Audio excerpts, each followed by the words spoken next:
Ay, magandang gabi mga boss, mga kamping. Oy, nako. Magbigay ho tayo ng reaksyon dito kay Atty. Enzo. Tungkol ho dito sa paglayas ni Sara Duterte. Lumipad na si Sara, nasa abroad na. Nasa abroad sa simula ng impeachment niya. Pakinggan natin si Atty. Enzo. Enzo Recto, kalaban ang katiwalian at kasinungalingan, kakampi sa katotohanan at kabutihan.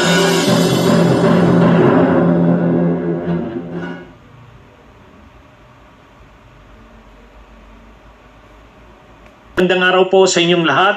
Ito po, inaasahan sana natin na sa June 2 at 3, yan po yung pitsa ng pagsisimula ng impeachment proceedings laban kay Sara Duterte. Inanunsyo na po yan ng Senado, tuloy na yan, naghanda na rin ang Kamara. June 2, babasahin ang mga sakdal laban kay Sara Duterte. Yung 7 articles of impeachment, babasahin yon alas 4 ng hapon sa Hunyo 2. Magbabalik ng session ang Senado June 2 at sa pagsisimula... Pipito lang pala, Atty. Maski sabihin pa 10 yan. Tapos na yan kay Sara. Tuloy. Ng session ng Senado, ang pinaka-importante sa agenda nila ay babasahin ang sakdal o ang mga charges, ang articles of impeachment laban kay Sara Duterte. June 2 po yan, alas 4. At ang magbabasa mismo nito ay yung mga prosecutors mismo na mga kongresista galing sa Kamara. 11 yatang kongresista yon, pupunta sila doon, inimbitahan na sila ng Senado, babasahin yon alas 4 ng hapon. Sunod na araw, June 3, ikukonvena ng Senado formally ang sarili nila bilang impeachment court. June 3 yon, alas 9 ng umaga. Maglalabas na sila ng mga summons, subpoenas, kaugnay sa impeachment ni Sara. Sa napaka-importanting araw na ito, si Sara Duterte wala. Wala sa bansa. Hindi natin alam kung sinasadya.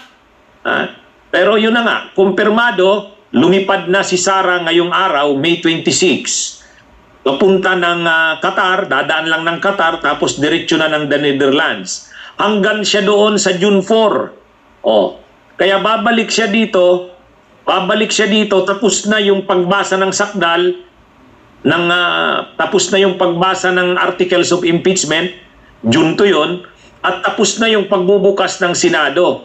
Kaya kumbaga, hindi talaga, para talaga sa mga Duterte, hindi sa kanila importante yung pananagutan. Kasi alam nyo mga kabunyog, kung importante yung pananagutan, alam mong seryosong bagay yung impeachment sa'yo.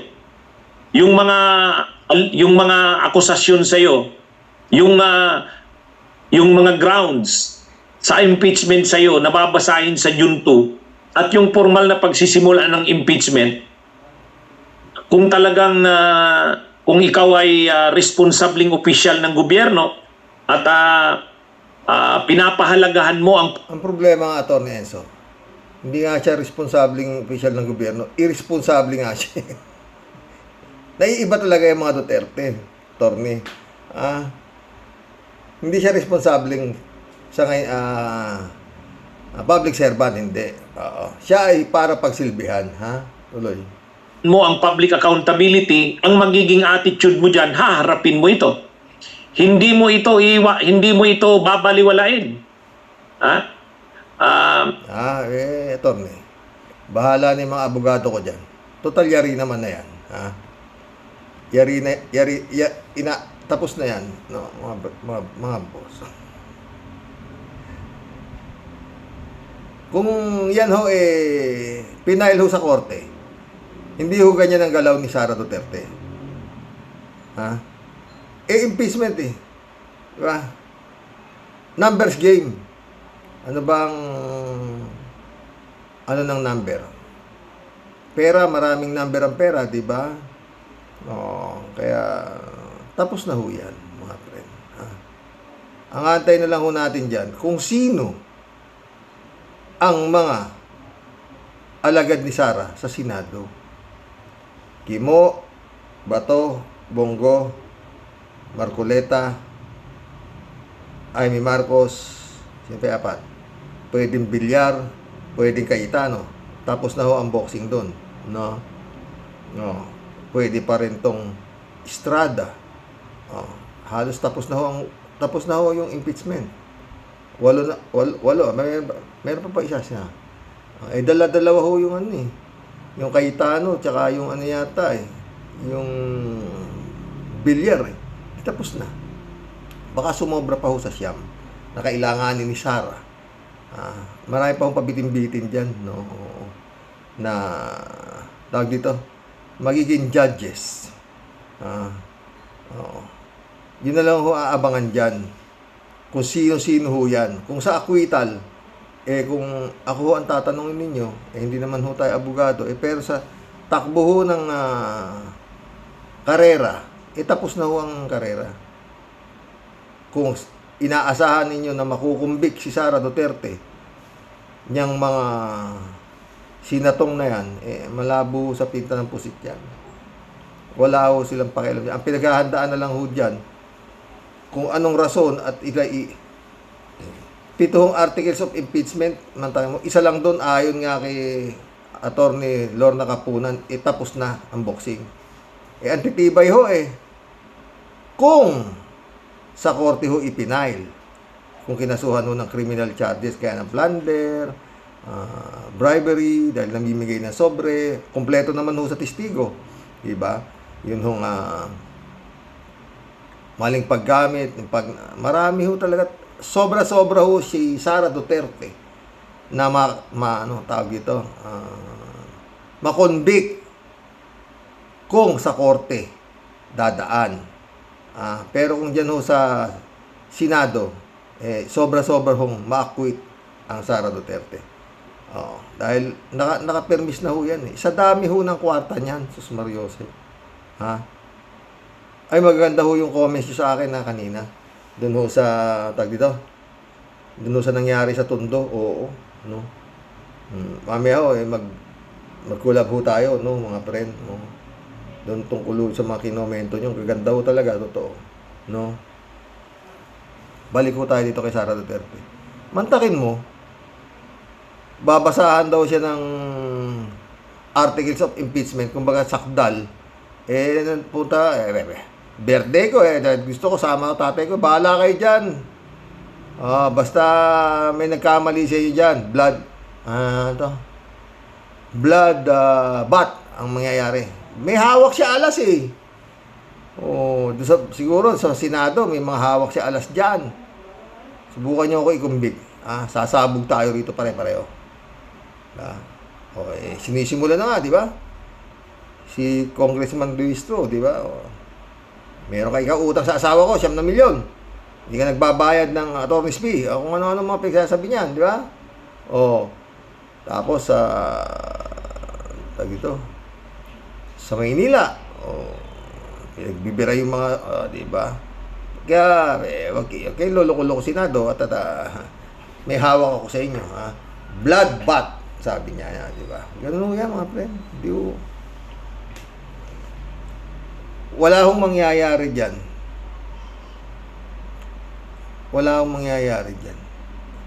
Siguro para sa akin, malinaw na malinaw ho sa sikat ng araw yan, na maa-acquit yan. I-acquit ho yan ng Senado. Not unless makikialam na ho, kagaya ng nangyari kay Erap, makikialam ho ang sambayan ng Pilipino na i-acquit siya na ano siya, yung gawin siyang guilty na kagaya nangyari kay Erap, nagkaroon ng people power. Yun lang ho yan, mga friend. Yun lang ho pwedeng makapag convict kay Sara Duterte. People power. Pero kung Senado, malabo pa ho sa tinta ng pusit yan. Nagbanta na Gusto ko na ikayan It's gonna be bloodbath, Antakin mo. Babasahan ka ng sakdal bahala ka wala siya sa Pilipinas. Birthday niya. Bakit? Kung nung kailan ba yung bagyo? Kasalukuyan bumabagyo. Nanood ng concert sa Germany ba yun? Oh, nagalit pa at kinunan daw siya ng picture, paalis siya ng bansa, di ba? Iba yung Duterte, mga pre, no? Iba sila. Paulit-ulit.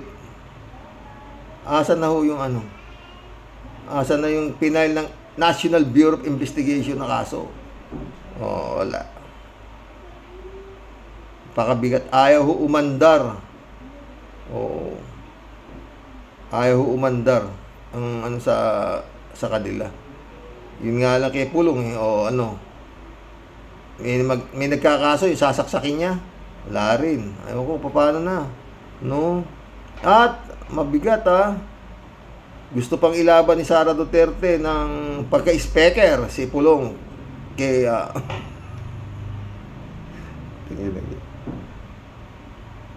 anong kapal ng mukha meron itong mga to? Sa totoo lang, mga friend. Super kapal. Hindi. Ay, nako mga boss. Malas. Talaga dito kay sa Duterte, no? Pero yun, diretso babasahan lang pala siya ng articles of impeachment, 7. Wala kang kisare. Sabi nga Atty. Enzo, hindi irresponsible nga siya. Atty. Enzo. Kita mo nung bagyo, di ba? O pumunta sa Germany ba yun? Nanood ng concert ni Taylor Swift. Oh. What's Sarawan Saraget? Ang mabigat. May nilabas na naman itong Police Asia na to. Na survey. Si Bongbong Marcos 32 lang yata ang trust rating. Si Sara 50. At yung si Digong nyo 63. Putik na Police Asia to, dapat yata to. Inuhuli. Kung anong nilalabas na fake news. Oo, hindi mo alam kung saan. Tsaka walang hiya, hindi yata nahihiya, Oo. Muntakin mo paltos na nga yung survey niya. Ayan na naman siya, meron naman siya panibagong survey. At yun nga, trust rating ni PBBM, 32 lang. Si Sara 50. At yung tatay niya, 63. Pati si Digong may trust rating pa, Nakakulong na. Ano na? Lord. Patay tayo dito sa mga to. No?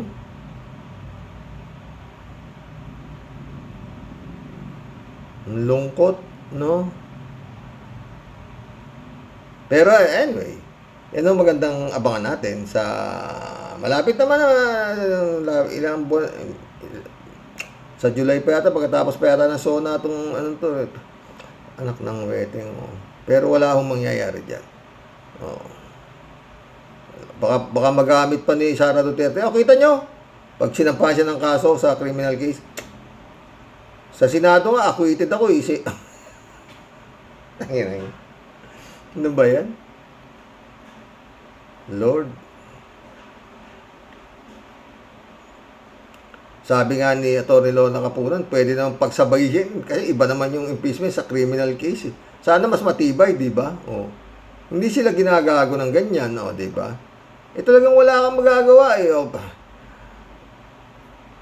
Papatay, nag-utos na ikaw, papapatay yung yung bongbong na yan, at saka yung asawa niya, at saka yung pinsan niya, papapatay ko yan. Pag ako'y napatay, may nakapagsabi sa akin na papapatay nila ako, Utang, gagaling ng mga Puta, wala talaga.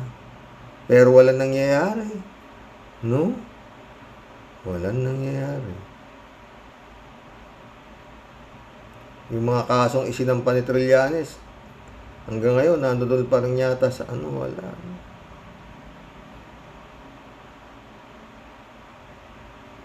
Ewan.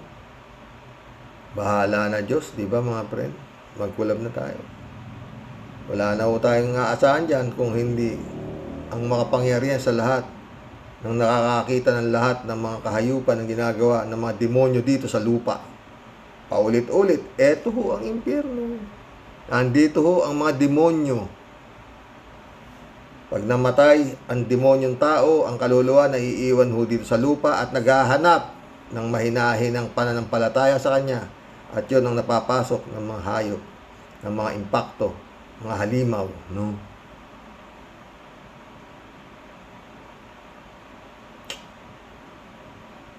Ewan.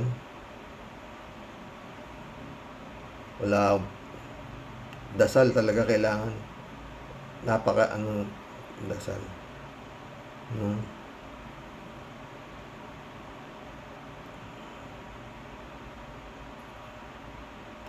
Takin mo, no? Nakakulong. Crimes against humanity, kaso pwedeng tumakbo. Walang problema. Nanalo, landslide pa. Si Kibulog na baliw. Alam nyo, itong ng Duterte ng mga boss, talagang lahat. Walang nakaano. Hanggang ngayon, may mga sumasamba pa rin, Sinabi na nga niya na ako ay sa impyerno ako mapupunta. Sabi na Duterte. Dahil maraming babae doon na nasa club, nagtatrabaho, yun ang gusto niya, babae. Sara Duterte naman, ako ang magiging presidente ng impyerno. Trust rating. Mataas ang trust rating. Ano na yan? Ngayon, nagbabalasa si PBBM ng kanyang mga kabinete. Pero yun nga, may mga nakalagay na hindi naman binabalasa, nililipat lang ng departamento. Parang gano'n eh. Pero yung si Secretary Leonel Llamas kanina eh. May gali-gali goose. Anong kalase?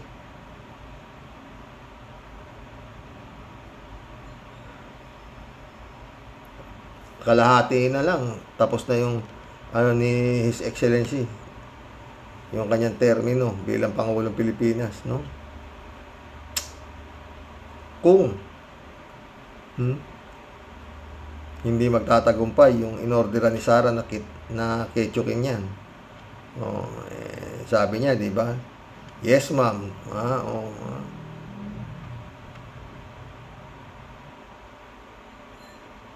Ay, nako. Ewan. Pero yan, basta yan. Ang aabangan na lang natin dito sa trial na to sa Senado, kung sino yung mga alagad ni Sara Duterte. Yan. At kung papaano nila palalabasin na si Sara Duterte ay acquitted sa mga nakasampa sa kanyang articles of impeachment, no? Na kumbaga sa pagpatay, sinasabi na nga nitong mga prosecutor na siya ang pumatay. Nakita namin na pinatay niya. Kaya malakas ang ebidensya namin. Maraming testigo. Ang testigo ay yung Kongreso, di ba? O overwhelming yung mga nag-file ng para ma-impeach. In-impeach na ng Kongreso eh. Tawag dito, overwhelming ang sa dami ng kongresistang umimpeach sa kanya talagang. Pero pagdating sa Senado, stop! Portwet. Anong portwet? Hindi, teka. Kayo tapos ngayon kami, aapurin nyo kami rito, hindi pa pwede yan. Sabi ni Chis Escudero, diba? Tingin. Ano na itong klaseng Diyos ko.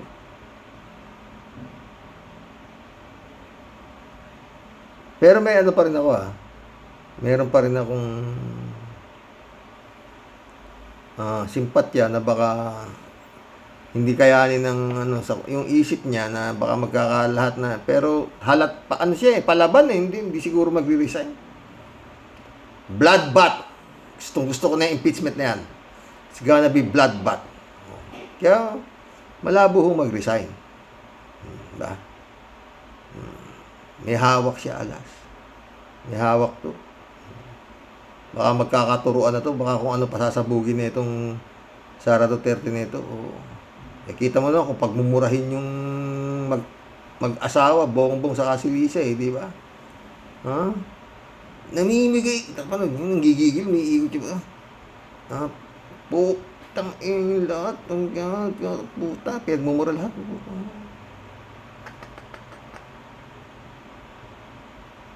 Baliw talaga eh. No? Si Harry Roque naman, yun, no, tatlo pasaporte daw eh. Ayon sa balita, tatlo pasaporte ni Harry Roque. Putik, ano yan? Talagang, grabing panahon ni Digong yun. Kalungkot, no?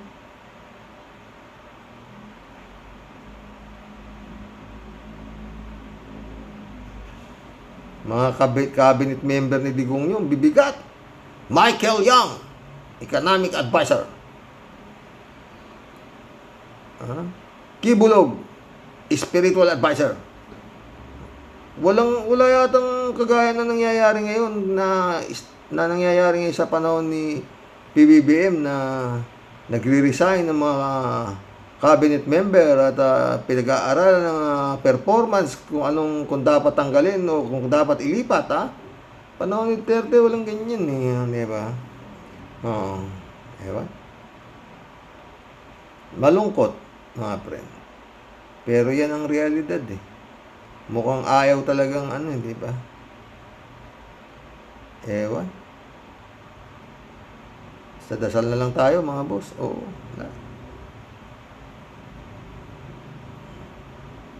Naantok na tuloy ako pag ito mga balita eh. Takin mo. Torre Enzo. Lumipad na si Sara, nasa abroad sa simula ng impeachment niya. Sabihin, wala pa kayang sa inyo. Impeachment. Layan. Tapos na sa akin yan sa Senado. Tapos na. Yung mga lipores ko doon, acquitted na ako. Mag-collab na tayo, mga friend. Galing kasi ni Digong, no? Bago bumaba ng pwesto. Ilan yung tao siya sa Supreme Court na itinanim. Comelec. Ombudsman. COA. Sa COA yung COA, pag biniring ko yan, sasabit pa yung may mga nakatanim pa rin dyan eh. Pero si Kalida yata yung nilagay dyan eh, di ba? Bago bumaba. Tapos nagpalisensya ng 300 mahigit na baril. Collector's item daw niya yun. Puro high power. Ay nako. K54254, knock, shout out, hello Tyrox. Minsan, di ko din maintindihan ang mga illegal settler na yan. Basta na lang ba sila mag-uukupa ng lugar na alam naman nilang may legit na may-ari. Kawawa din kasi yung may-ari ng lupa, tay. Naturingang may-ari sila ng lupa pero hindi nila mapakinabangan. Taon-taon nagbabayad sila ng milyar para lang tirahan o upahan lang ng ibang tao. Kung may human rights ang mga illegal settler, igalang din sana ng batas ang human rights ng mga totoong may-ari ng lupa na yan. Mga politiko, gamit na gamit ang mga squatter na yan na ganyan. Pang parami kasi ng boto nila. Problema dyan na bakit ngayon lang? Jeff Tapales, shout out. Bakit ngayon lang? Yun ang problema eh. Ilang mayor ang dumaan? Maril Pabianak, shout out ha. Good night po tayo sa mga ka-warriors. Masakit makakita na palagi na lang mahihirap ang biktima. Naku, yung sinisigawan yung BP Sara nasa dahig na. Di na kayo maririnig, tapos na kasi papel ninyo sa mga politiko. Pero yun nga po tayo, di rin kasi sila nagplano para sa sariling pamilya nila. Yun nga, na kung dumating ang ganitong sitwasyon, masakit sa dibdib po tayo, nawa maiwasan naman may masaktan sa mga settler. God bless us po tayo sa mga kawarriors. Yun nga anak eh. Tsaka ilang taon na sila dahil sila pa nagsasabing namana pa nila. Ay, pwede bang manahin? Wala naman titulo.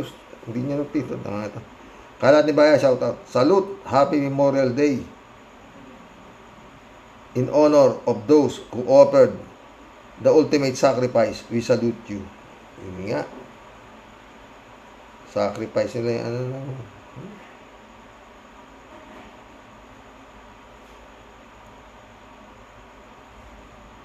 K54254 ulit to. Personal experience ko, Tyrox. Nangyari po sa amin yan. Nakabili kami ng lupa. Tapos may portion na inokupa ng illegal settler doon. Katakot-takot na pakiusap at filing sa korte po bago namin napaalis yung mga umukupa. Mantakin mo po tay, binayaran pa namin yung mga pamilya doon para lang umalis. Ang sisitay, halos triple na po ang nagastos namin. Taon-taon na bayad ng amilyar gastos pabalik-balik sa korte at barangay. At yun pa yung bayad sa mga umukupa. Hay buhay. Ending tay, pag alis ng mga umukupa, pinabakuran namin ng lagpas tao at puros barbed wire. Hindi. Dito naman sa sitwasyon na to, anak, yung voluntaryong aalis, makipag-usap daw doon sa may taong babayaran sila ng 38,000. Basta voluntaryo silang aalis. Ibig sabihin, may ano pa rin yung may-ari, atag dito. Meron pa rin siyang tinatawag na makatao, di ba? Babayaran pa eh. 38,000, kalat niyo, wala akong puso, wala rin akong atay, pero bayag, meron ako mga ungas. Naman kalat ni. Maria Francesca, shout out. Librado Ludovico, good morning po, Karox, and to all warriors watching from Edmonton, Alberta, Canada. God bless po, stay safe and healthy. Ikaw din, Librado. Kalat nila naman, Mga tanga, hindi nyo pag-aari ang lupa na yan. Bakit may titulo ba ang mga gago na yan sa lupa na tinatayuan nila? Di ba wala? Hoy! Mga tanga, wala akong karapatang angkinin ang pribadong lupa na yan. Mga bastos, mga halang ang bituka, mga putrages. Pagpapaluin ko kayo sa bumbunan ng malaman nyo, mga ogag. Kalati talaga. Sino ba naman pero ang tagal na kasi kalat ni, umantakin mo naman na parang din sa ninuno nila yung lupa. Putik yan, ngayon lang kayo papaalisin. Bakit? Saan galing yung may-ari niyan? Ba't ilang salin na yan? Putik ko. Yung nga kalat ni problema Bernadette Herrera, shoutout. Kawawa naman sila. Dapat ma-relocate muna sila. Yun lang. Tama ka dyan, Bernadette.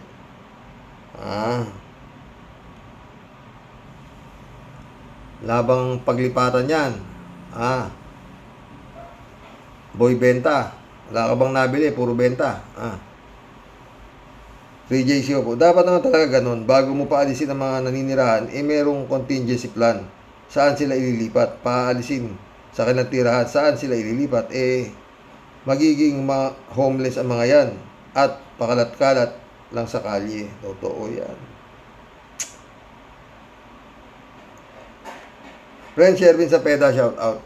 Christian Sen, July 7, Alcantara, shout out sa inyo mga bossing. Amy Bingson, shout out. Dolor Garcia, my friend. Eman Escalona, shout out. Bright sabi Tia Daily. Grabing gulo, Serok. Susmiyo, Marimar.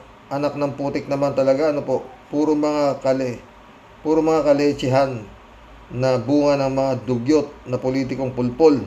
Na puro mga ganid at sakim sa kwarta at kapangyarihan. Hay, Pilipinas, kailan ka ba talaga tayo?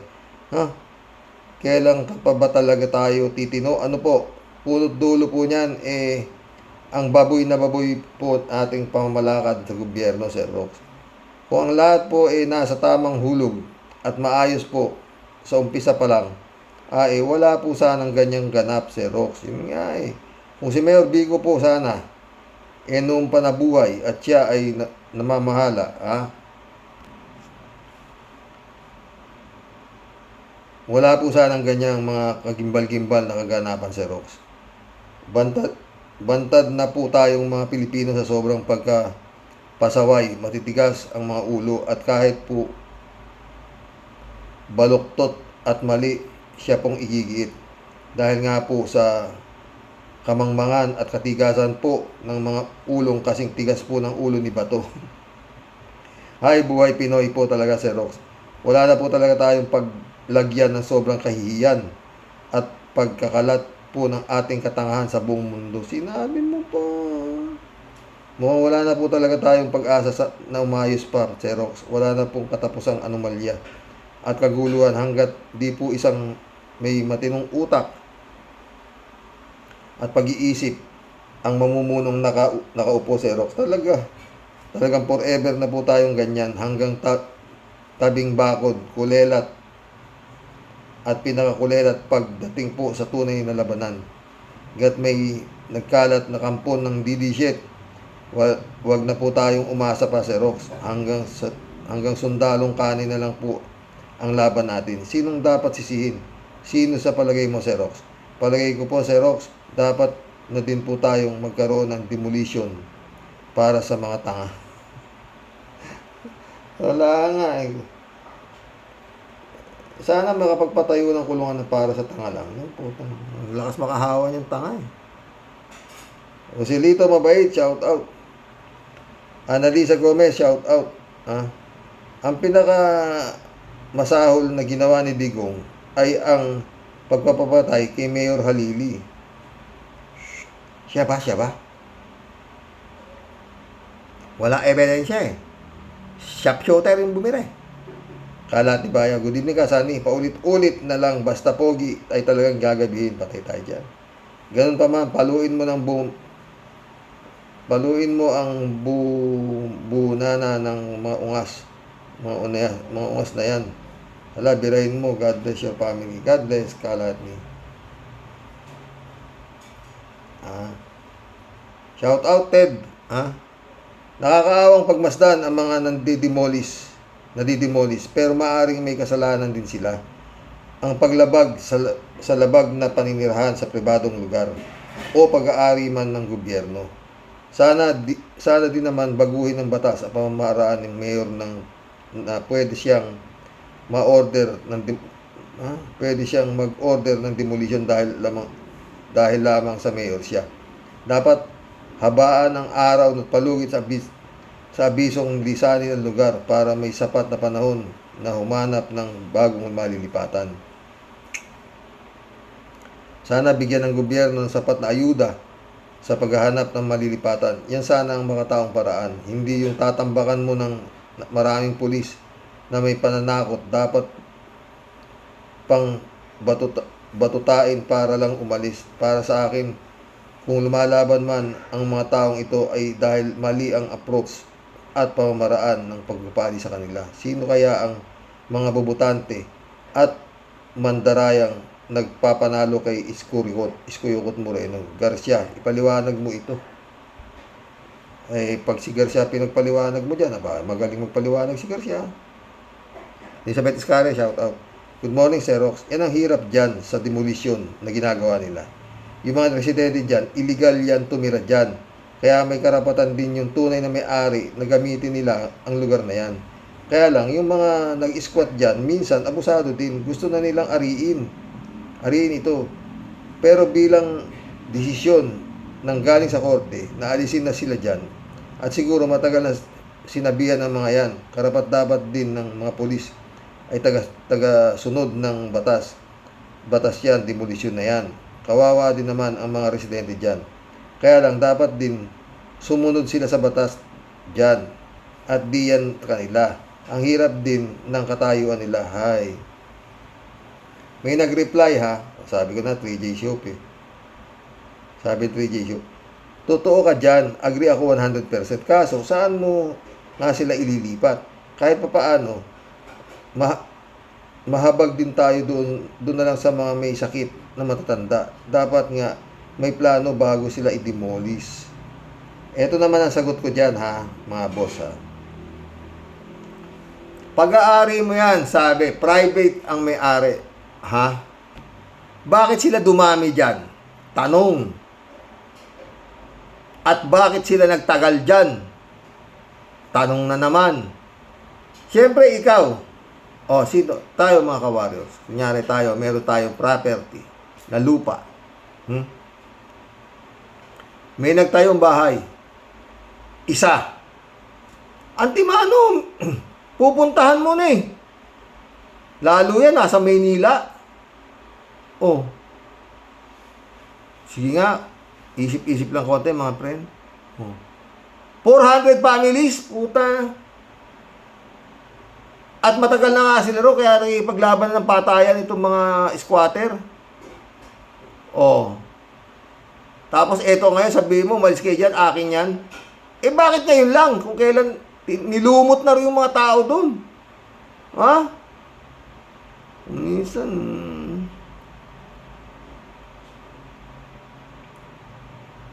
totoo kaya? Ay, yun ang tanong. Hirap talaga maging mahirap. Felipe Garrido, shoutout. Wala na kayong magagawa. Binenta na yan ni Boy Benta. Patay tayo dyan. Felipe Garrido ulit. Sa dami ang naging mayor ng Maynila, ngayon lang nangyari yan. Magkano? Ayun, putik. O, yan. Taga Maynila siguro to. Ako yung taga Maynila. No? Natural malaki, sabi ni 3J Shop. Sa Baytawa. O, Felipe, una. Ra Suleman, Lacson, Villegas, Bagaching, Lopez, Lim, Atienza, hindi ginalaw ang tondo. Ngayon lang, magkano kaya? Magkano ba, Boy Benta? Maraming nagtatanong dito. Welcome to the club, Felipe Garrido. Shirley Jaser, shout out ha. Napakinabangan na kasi kayo, kaya pinalalayas na kayo. Meron palang nagmamay-ari niyan. Bakit pinabayaan kayong magtayo ng... Ayun, oh, galing talaga ni Shirley. Your guess is as good as mine ha. Bakit kayo pinabayaan magtayo ng bahay dyan? Anong ginagawa ng mayor ninyo at barangay captain ninyo dyan? Oh! Saludo ako sa iyo dyan. Parehas tayo ha. Christian Di Guzman, shout out. Si Isko, binoto nyo, magsisi kayo ngayon ng panahon ni Hani Lacuna, walang ganyan. Oh. Hindi kaya ito walang may-ari na lupa pagkatapos in-applyan nila tapos pinagawa nila ng papel at tatanong lang tatanong lang kasi meron diyan umisa kagaya ng kay Kibulog, di ba? May mga nakatayo pa tapos naging kanya na, di ba? Meron pang tao doon ha.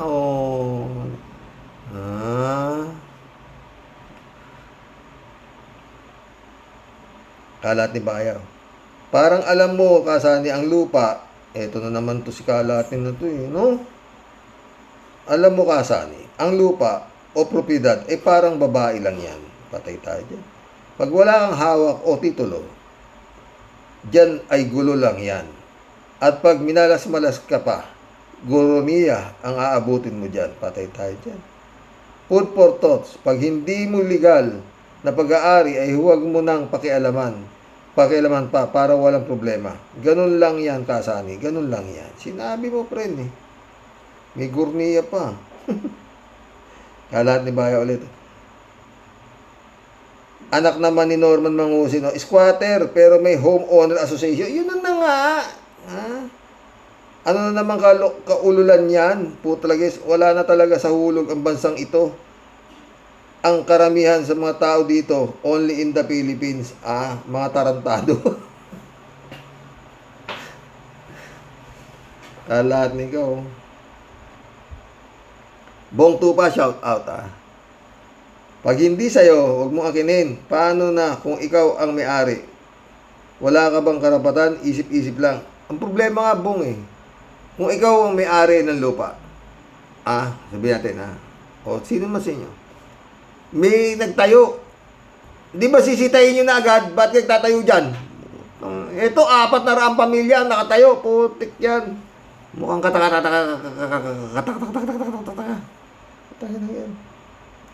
Efrem, shout out. Si Orme ay mga DDS. Ito ay isang paghamon sa power ni BBM. Dahilan lamang ang demolisyon. Nasaan ang tunay na batas? Efrem ulit Parang walang planning development ang Maynila. Kamkaman ang nangyayari. Kung sinong masalapi gamit ang kapangyarihan, siyang nagmamay-ari ng lupa. May laman ka, prima, May parang yan din ang nasa isip ko eh, prima. Yun na lang putik na Divisoria, kalahin mo nabenta. Putang Mariosi po. Laking pakinabang namin po dyan sa Divisoria. Diyan kami namamalengke ng nanay ko para sa tindahan namin sa Maynila. Ay, mura. Primo ito, ang demokrasya sa Pilipinas ay demon, grasya, buhay na buhay. Federico Mandaco. Ang pinakamasakit dyan, pag ayaw umalis ang mga tao, bigla na lang eto na naman. Ang galing ninyo talaga, Federico. Totoo ito sinasabi ni Federico, ha? Ha? Biglang nagkakasunog. Naranasan namin noon matagal na panahon. Ngayon yung lugar ay commercial establishment na. Wala namang magagawa kasi nga mahirap lang sila. Kahit 50 years nang nakatira sa isang lupa, kung hindi naman pag-aari, ay mapapaalis talaga. Not unless bilhin ng gobyerno at ibigay sa kanila. Totoo yan. Lalo yung mga squatter, mga friend. Kaya kung minsan, mayroon pa. Kesa gumasos ang may-ari, yung nagpapalayas doon sa mga squatter, meron na lang silang babayaran doon na isang mahirap din na susunugin niya yung sarili niyang bahay. Alam mo yung mga squatter, light materials lang po bahay, di ba? Madaling Tapos sabihin ng bombero, inaalam mo natin ang pinagmulan ng sunog. Ang balita ho ay naiwang sinaing. O natabig na kandila. Ganun na lang ho yun. Tapos na. Anong korte-korte? Jun Biloso, shoutout. Akala ko ba ang mga polis ay to serve and protect? Ang mga mamayan din yan ay tao ring may mga yan na dapat din protektahan. Diba? 3J Shop, sumagot to. Totoo naman the police is serving and protecting the people na may datong. Patay tayo dyan. May laman niyang sagot na yan, 3J Shop ka. Jun Biloso. Sa madaling salita, nagamit lang kayo nung eleksyon. Pinuntahan kayo ni Sara Duterte o ano ngayon, ba't hindi kayo humingi ng tulong kay Sara? Malis na nga si Sara eh. Jun Biloso nito. Ang masakit niyan, nagagamit sila sa politika, pinababayaan ng mga politiko. Nagagamit sila kasi sa eleksyon, pamparami ng boto. Diba? So yun. 3J Shopo. Nagpapagamit naman eh. Yun nga, may 500, ikaw naman. 3J Shopo ulit to. Si Rox, ayan na nga ba ang sinasabi ko eh. Ang mga nasa laylayan kayang-kayang paikutin ng mga dudes. Binoto pa sila ni Yorme. Ano nga bang pangalan niya? Di ba sabi nga, binenta niya ang Divisoria at yung sobrang milyon pera na di niya naubos ng eleksyon. Di ba, Sir Ross? Swerte-swerte lang yan. Pag malakas ka sa demonyo, di. Sir 3J Show, Sir Ross, ganun talaga. Ganun talaga eh. Squatter nga sila eh. May karapatan na may-ari ng lupa. Pero sana, daanin sa magkataong paraan. Bakit ba kasi umabot sa libo-libo na atang residente dyan sa lupa na yan at hindi inagapan ng may-ari ang lupa? Parang classic scenario na ito paulit-ulit na itong nangyayari sa Pinas. Di ba? Yun nga. 2JC meron akong kaibigan meron po siyang lupa sa Novaliches. Taga rito siya, Chinese, actually Chinese. Tapos nabalitaan niya na merong nakapasok doon sa lupa niya, squatter, tumira, nagbahay. Di pinuntahan agad from Isabela, pinuntahan. Nakita nga nandun. Ayaw umalis kasi nga nakatayo na yung bahay. Binayaran na lang. Pero hindi na sila nakapagparami doon sa lupa nung kaibigan ko. Binayaran lang umalis na at ipinabakura na yung loteng nabili. Ganun kasimple. Pero ito, Sus Mariosep, sa ninuno pa raw nila galing yung pwesto na yan, putan. Ngayon sila paaalisin, 400 families, isipin mo. Parang, kata. Buti nga, hindi kayo pinasunog eh. Ha? DJ Shop ulit to.